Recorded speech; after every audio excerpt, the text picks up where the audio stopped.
All right, welcome everyone to the Friday afternoon live stream. We are going to have another adventure.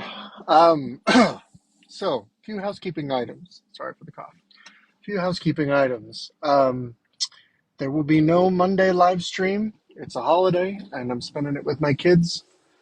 I will still do a morning video, but the afternoon I'm going to be otherwise occupied. Uh, just found out today that my current contract is over next Friday, so that may entail adjusting the publishing schedule a little bit. I will do my best to update the channel, what expectations are accordingly, but you can expect about this level of video production to continue unless I have an extended period of time where I am between contracts, in which case I will have uh, more time for video production, or if I get a big boy job soon, um, then I will have dramatically less time for production. We'll just have to figure that out as we go along. So, diving into today, I want to apologize for the abrupt finish. I had an appointment after work on Wednesday, and I got a phone call that I had to take. So I cut off the live stream mid thought. But it's given me a couple of days to ponder what's going on and try and figure out how to move forward. And I think we're going to build on that same topic regarding Salon and narratives today. And we're going to try and hone in a little bit on the purpose of this channel. We're going to try and hone in and try and answer a couple of questions. The first is to be more specific about the purpose of this channel. And secondly, to engage more directly with reality, to try and understand. And that's why you'll often hear me kind of puzzling things through. I've spent a lot of time looking at the world, thinking about myself, pondering religious truths and secular truths, and trying to build a cohesive framework for all of it. I know I'm not the first, I won't be the last, but I'm trying to add value where I can. However, circumstances change, the world changes, we need to adapt. And so we need to both embrace resolution of certain questions and gain strength from locking those questions down, but also remain open to when circumstances change. So for instance, it is a tried and true path for the last 50 years at least, well, let's call it more like 100, that if you are in your midlife, you've got a couple of kids at home, you've got a wife, you're trying to figure things out, and you realize that you want more out of life, that you have a little more ambition, that you need to make a little more money. You might have a midlife crisis, but you also might be a little more productive. And maybe you go to night school for a couple of years, get a degree or get an additional degree. Maybe you try and build a business on the side, try and improve your skills, improve yourself, increase your value in the marketplace. But you have to do it around all the moving pieces of your day-to-day life. Maybe your industry shifts on you and you realize that the skills that you trained for when you were young and you had room for training are no longer called for in the marketplace. When you're in that kind of circumstance, it's a tried and true path to kind of go back to the drawing board to say, I'm going to sacrifice for a few years. Maybe I'm going to learn a new skill, start a business, etc. And that is a good thing. But as an example of when sometimes we have to reevaluate our lives, ChatGPT comes out and its ilk, and AI shifts things, and there's already conversations going on in academic circles and schools when they're planning for their curriculum for next year, and they realize they have to figure out how to adapt to ChatGPT this summer.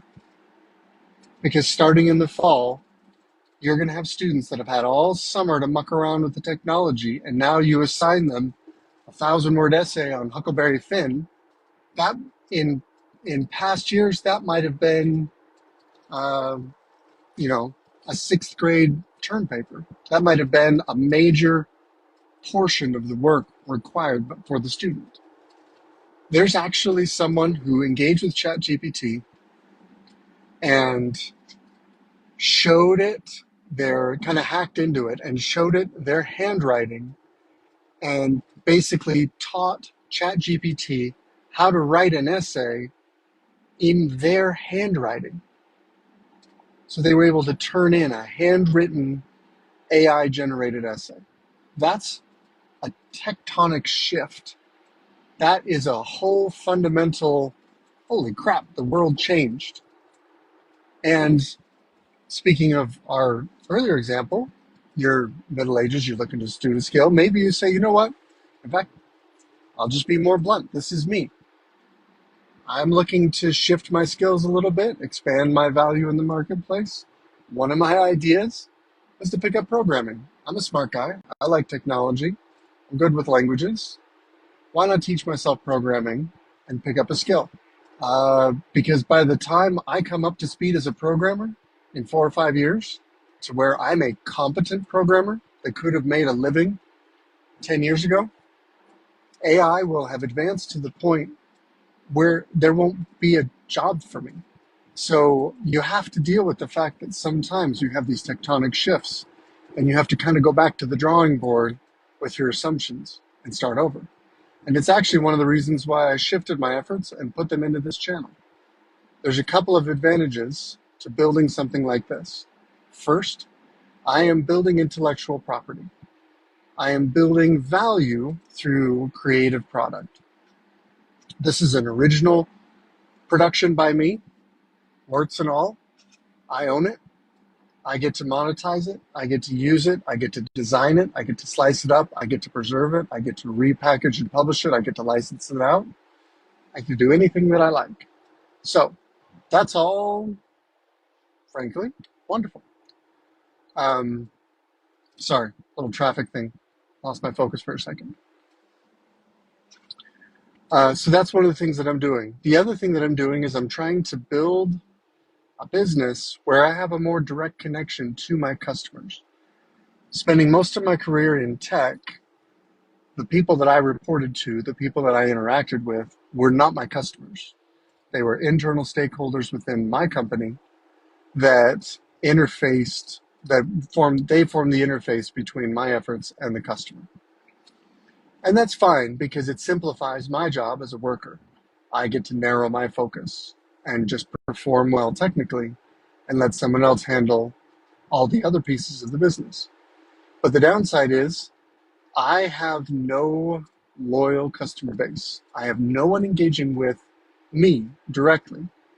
And so if I screw up or decide to separate from my company, then I have to start over from scratch.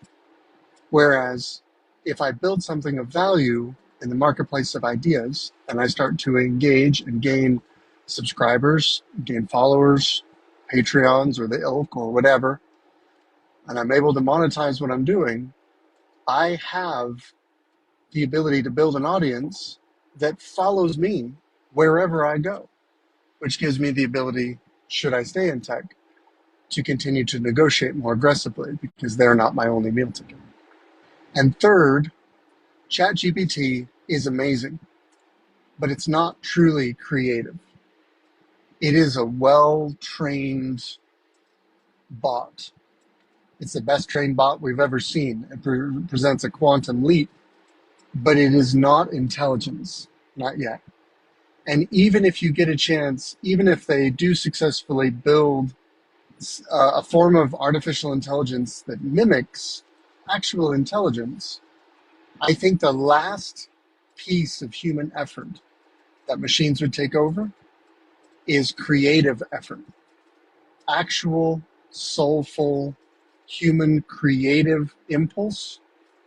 We don't even understand it. We don't know where that spark comes from, but it's real.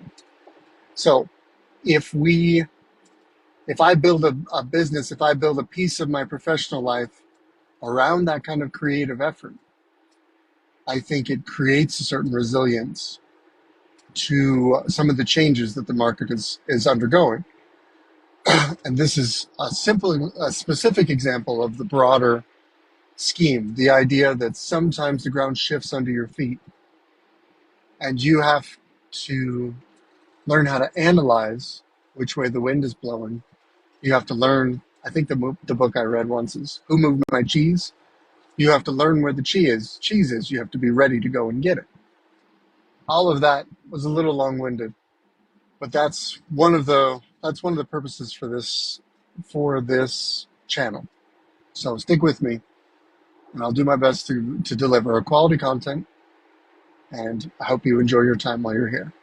Now, let's dive back in a little more to what we were talking about on Wednesday of why is Salon? And I'm framing it funny. I know it's not grammatically correct, but it does strike to the core of the question I'm actually asking. I know what Salon is.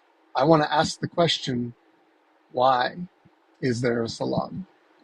Because I think the ground has shifted under our feet. There's a lot of people these days that throw around terms, clever internet terms, and if you're up to date, then you're cool and you're hip. And if you're a fuddy-duddy, or if you're just not paying attention, then it's almost like people are speaking another language. And one of those terms is the red pill and the blue pill. And then just to make it more fun, they went ahead and made a black pill and a white pill. It's like, perfect, we got 4 pills. What the heck are we doing? Well, the short version is, we'll stick with the red and the blue for tonight. The short version is, in the Matrix, Neo has to choose between the red pill and the blue pill. He is in a virtual reality simulation, and the blue pill basically puts him back to sleep. And the red pill disrupts his connection to the virtual reality and helps him to see the real world for what it is. The challenge is meanings shift, and these new terms were created, and they are evocative, and they do describe a general idea very well. But they're constantly shifting here in this internet age as information flows so quickly. The meaning of terms changes. And so when some people say the red pill, they mean be skeptical of the media. I'd probably put myself in that camp. When other people say the red pill, they're referring to social movements like MGTOW, which is another fun new term, men going their own way. There is a reactionary shift in the culture of men who say there are so many disrespectful women out there. There are so many trashy women out there. There are so many women that will marry you and then divorce you and take half your stuff or take your kids away from you or whatever, that they say the deal that's on the table doesn't work for me. I'm not interested in the traditional male role. I'm not interested in marriage. I'm not interested in being a father, raising kids. I'm going to go my own way. And as we talked about this morning yesterday, with the Democrats' desire to tax something in order to control it, I can agree that we have problems. I can even agree with the analysis of what the problems are. But there also needs to be a split and to say, okay, we might agree on the problem, but that doesn't mean I agree with your proposed solution. MGTOW is often tied in with the red pill. And so depending on who you're talking to, when someone says, oh, have you taken the red pill? Or you're just blue pilled or whatever, they might be referring to the idea of whether or not there are gender disparities in the culture and what those gender disparities are, whether they're a good thing or a bad thing, et cetera, et cetera. It gets very complicated very quickly. It almost makes me despair of trying to unpack a lot of this stuff. In regards to this channel and in regards to Salon, I think the simplest way of describing it is that Salon is part of the machine that supports the blue pill. In other words, most of the people that you see walking around, largely they accept what they are told without applying critical thinking and skepticism to it. They have been trained and they have accepted a certain type and amount of stimulus that reinforces their current beliefs, that supports them in feeling safe in the way that they view the world. And unless something comes along to disrupt that, they're going to stay in that comfort zone. To me, that's a blue pill person. And there are very powerful forces who are very motivated to keep as many people as possible in that blue pill state.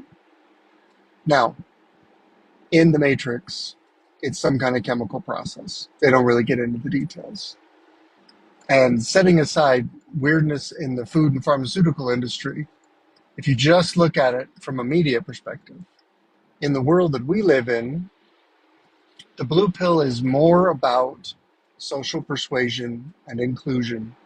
It's more about framing a discussion, creating in-groups and out-groups, creating incentives to stay in line with the in-group, et cetera, and understanding at all times, as you're maintaining the blue pill state, understanding at all times that you don't want to rock the boat too much, because if you push someone too far and too fast, it shakes them out of that stupor, and they begin to really analyze what's going on, and then they're going to behave in an unpredictable way.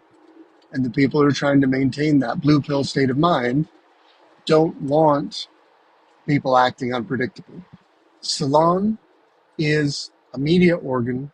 It's funded by very powerful interests. And there's many other media outlets similar to it in structure, in style.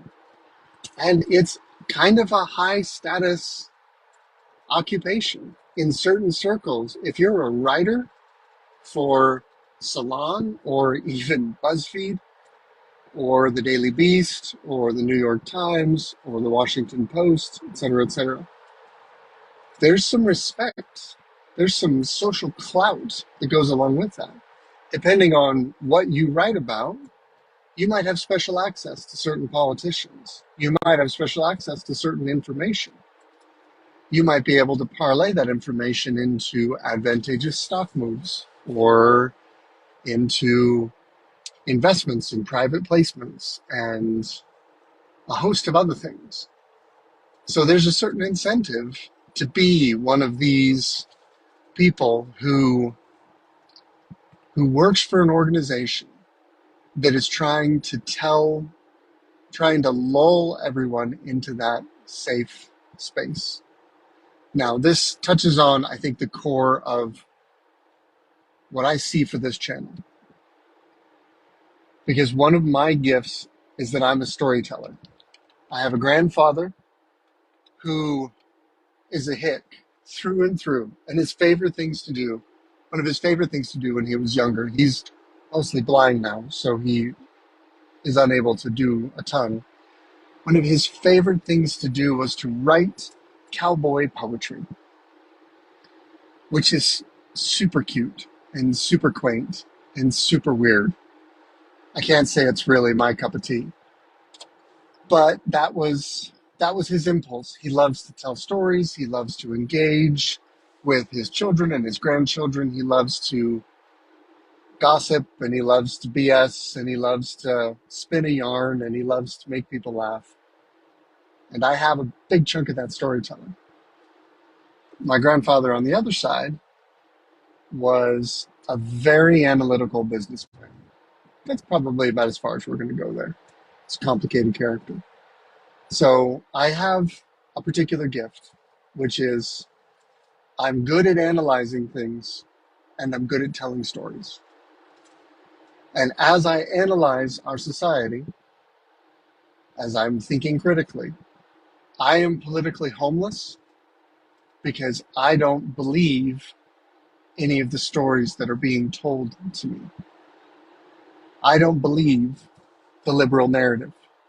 It's a very persuasive story. It captures many, many people, and it reinforces itself, and it holds the people who believe it holds them tight.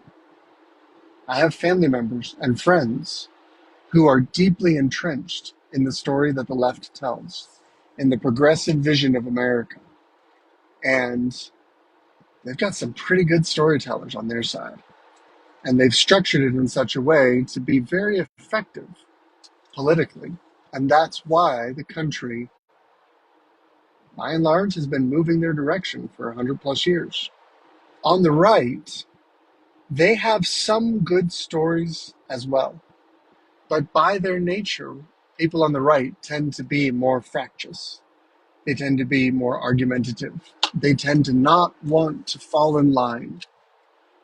They're stubborn and independent to a fault.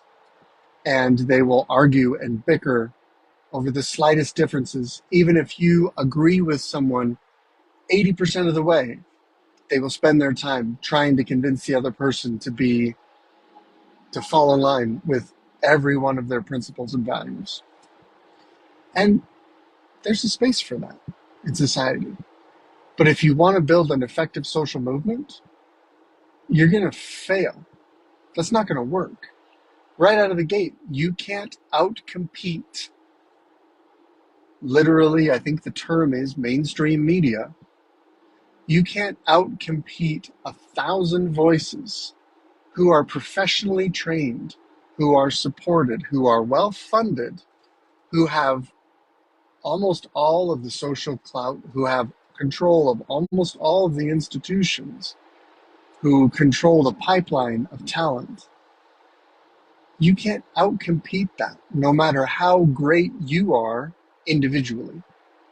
You need to show a united front, and you need a great story. And America has a great story that's able to be told. But I look around and I don't hear it being told. I don't see it. I see a lot of people in the quote unquote conservative space who make a lot of money complaining about the left. I see a lot of Republican politicians who aim to get themselves more clout and a bigger majority if they're in the majority, or back in the majority if they're in the minority, and they campaign on being on the outs, on what the other side is doing. They're evil and bad and terrible. That's a crappy story. That does nothing for the average person. There's even great people who are activists for good causes. One of the causes I support is live action. Abortion is murder. I don't care if it makes you uncomfortable. That's just truth, as well as I can see it. So I support live action. They're great people. They beat the drum against abortion, and the world needs people willing to do that. But that's not a story that inspires any kind of a social movement. You cannot foster passionate effort sustained over a long period of time that is defined by the negative. You can't say, Barack Obama is terrible, and turn that into an enduring social movement that fosters moral behavior, civic virtue, the rule of law, maximum personal freedom, and prosperity. You can't do it. Not in the negative. It's one of the things that irks me, because I watch a lot of YouTube and I catch a lot of videos on Facebook. I mostly stay away from TikTok, but every once in a while, a TikTok video creeps in there. I watch the news when I can stomach it. I read Slate, and I read Time, and I read Newsweek and the New York Times. I talk to leftists. I get on Twitter. And what I see are leftists beating the drum that moves society towards their vision and maintains the status quo by lulling the majority of the people who follow them into a sense of security, i.e. maintaining the blue pill. Or, on the other side, I see a bunch of people who are not following the blue pill. They've seen the trick. They've seen the magician. His secret is revealed. They see the wizard behind the curtain. And they think they can fix it by yelling about it, by alarming the people around them, by trying to wake people up and get them upset, get them out of being comfortable. And there's room for that. But it doesn't build into anything. If you think about what made this country into the superpower that it is where I'm going to get big picture. But again, we're trying to answer the question, why Salon exists. Andrew Breitbart said something that was deeply true. He said, politics is downstream of culture. And he was right. If you lose the culture war, politics is already over. Once people are arguing about partisan politics, arguing about policy, the big pieces on the board have already been set. And the culture is important. And it's very, very important for those that want to try and change the culture for the positive. I have my frustrations with the Daily Wire, but I love that they are trying to build a competitor to Disney and create quality children's programming.